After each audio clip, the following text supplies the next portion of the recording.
Hello YouTube, it's the PA Junk Hunter again, making a video to prove that I am not dead. I know it's been a while since I've uploaded anything. That's mainly due to the fact that I haven't had any successful insulator hunts, but I have been continuing to grow my collection from flea markets, so I figure I'll show off some of the collection so you can see it, starting with this windowsill.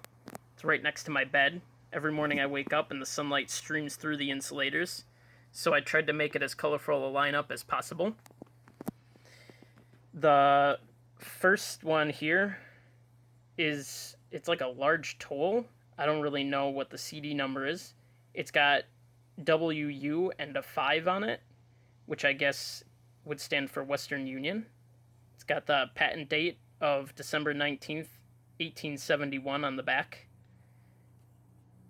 It's in a light green color, almost clear, but it's got amber swirls in it. The next one down the line there is the standard CD 121 toll. That one's marked AT&T. It's in a nice green color.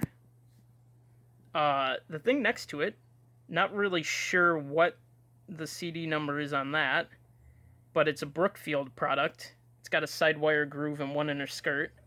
And something very cool about it is that it has a huge stone, like a fire brick piece or something, if I could get the camera to focus on it. It's got a huge stone inside it, probably about the size of a nickel. It's in a deep green. So, I thought that was pretty cool.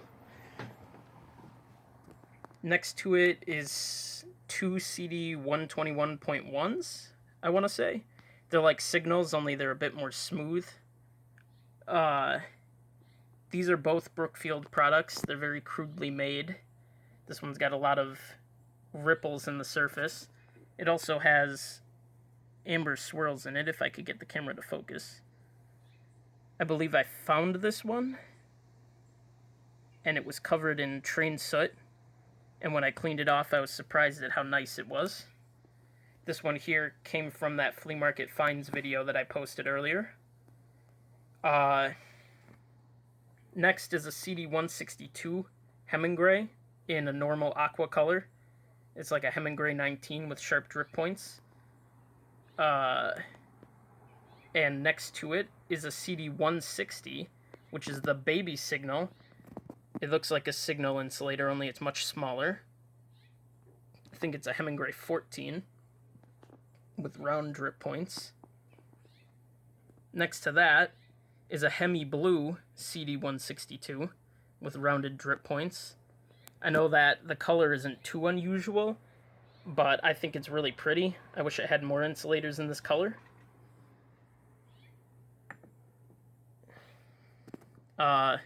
And then next to that, one of my favorite insulators in my collection is a Brooks Patent CD133.1.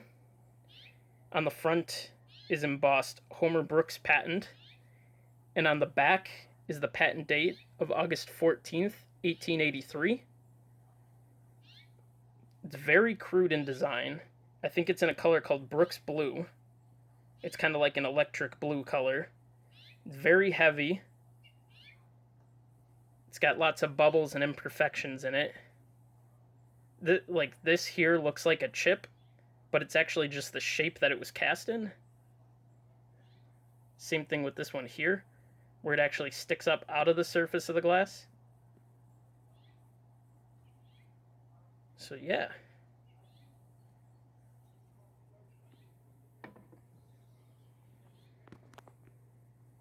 So that's my windowsill. It's got a nice color run to it. And then over here on the shelf, you could kind of get a good idea of the kinds of things I like to collect just by looking at the shelf here. Like you can see a porcelain license plate back there and a little display case full of like bottle caps and coins and stuff.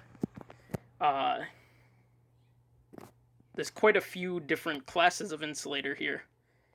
I've got lightning arresters for TV sets like this that would hook to the antenna, and that one there in a nice cobalt blue.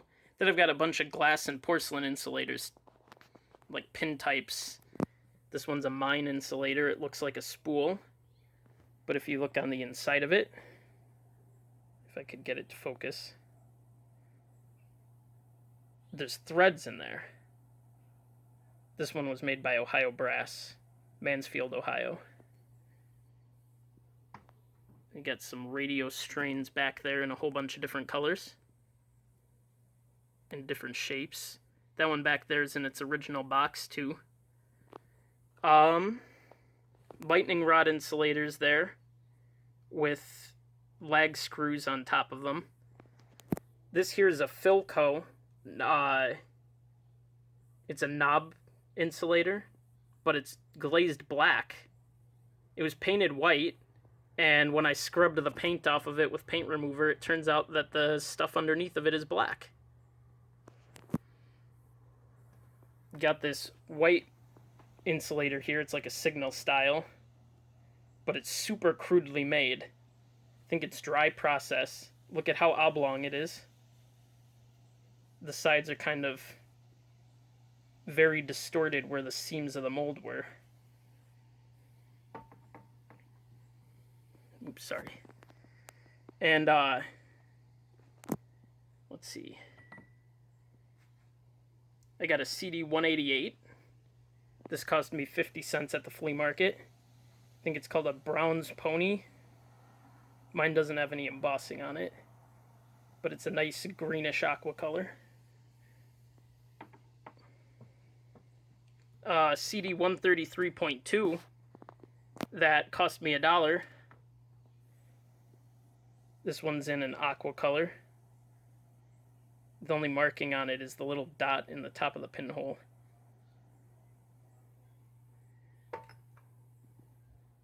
Then I got some other ones like the CD 167 in a nice root beer color. I got, what is this one?